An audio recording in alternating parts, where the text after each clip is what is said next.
Aujourd'hui, la principale actualité vient du secteur de Novopavivka. Ici, les forces ukrainiennes ont lancé une contre-offensive coordonnée pour déstabiliser l'élan des forces russes dans ce secteur disputé à l'ouest de Donetsk. En seulement quelques jours, plusieurs localités ont été reprises, les positions de la ligne de front ont évolué et des frappes de drones ont décimé les points forts russes, alors que ce n'est que le début. L'objectif principal de cette opération est de repousser les forces russes depuis les positions de première ligne récemment conquises, en libérant des villages exposés près de la rivière Mokryali. Cela permettrait non seulement d'annuler 2 mois de gains russes, mais aussi d'établir une nouvelle défense en tirant parti du terrain au bénéfice de l'Ukraine. Ce secteur spécifique a été choisi pour 2 raisons principales. D'abord, le terrain entre Tolstoï, Zeleniaï et Pidium favorisait nettement les Ukrainiens.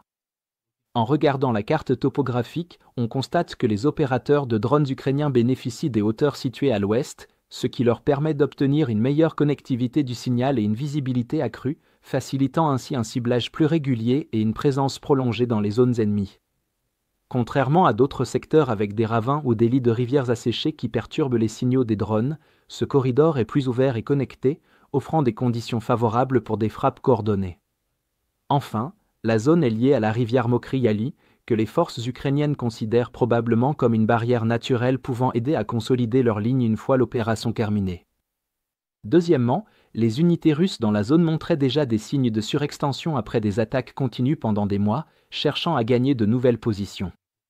Les troupes russes déployées dans ce secteur étaient en grande partie composées de soldats sous-entraînés, disposant de systèmes de guerre électronique limités pour contrer les drones ukrainiens, et les conditions étaient mauvaises sur l'ensemble des lignes de bataillon.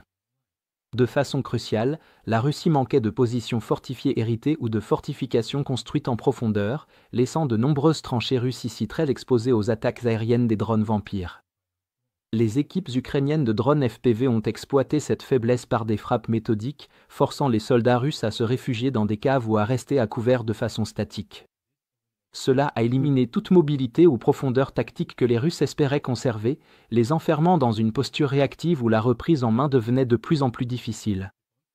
La conséquence n'a pas été seulement une perturbation tactique, mais aussi une incapacité des Russes à renforcer ou à se coordonner sous le feu. D'un point de vue organisationnel, l'opération a été planifiée comme une série de poussées limitées et séquentielles, chacune visant des points vulnérables le long de l'avant russe, tout en évitant délibérément une attaque massive sur un large front. À la place, les Ukrainiens ont concentré leur puissance de feu et leurs mouvements sur les jonctions faiblement défendues entre les unités russes, s'appuyant sur des groupes d'assaut bien coordonnés, soutenus par une reconnaissance rapide par drone et des frappes FPV à courte portée.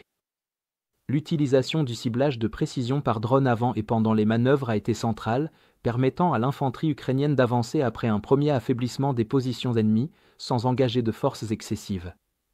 L'opération a commencé par des forces spéciales ukrainiennes qui ont éliminé les infiltrés russes dans la localité d'Andrivka-Klevtsov, hissant le drapeau de leur unité et préparant le terrain pour l'opération suivante.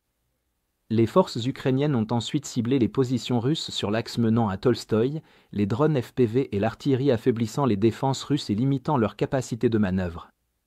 Ensuite, des unités d'assaut ont progressé depuis le sud, nettoyant le village lors de combats rapprochés, apparemment sous le commandement de la 5e brigade mécanisée lourde indépendante.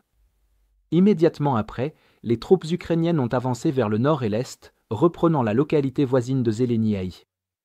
Des images montrent des marines ukrainiens hissant le drapeau national, signe d'un contrôle total et suggérant que les forces russes se sont soit repliées sous la pression, soit ont été neutralisées lors de la phase de nettoyage.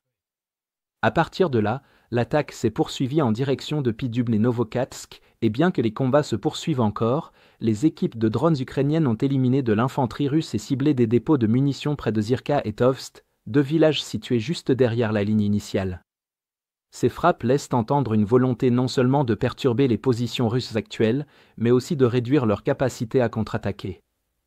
La coordination ukrainienne entre les différentes unités indique l'existence d'un plan opérationnel plus large visant à reprendre le contrôle du secteur et à imposer une attrition cumulative aux bataillons russes grâce à des manœuvres soutenues de petites unités. Dans l'ensemble, la contre-attaque ukrainienne dans l'ouest du Donetsk démontre comment une action offensive limitée, fondée sur une reconnaissance précise et une planification tactique solide, peut entraîner des changements significatifs sur le champ de bataille sans nécessité de percer à grande échelle.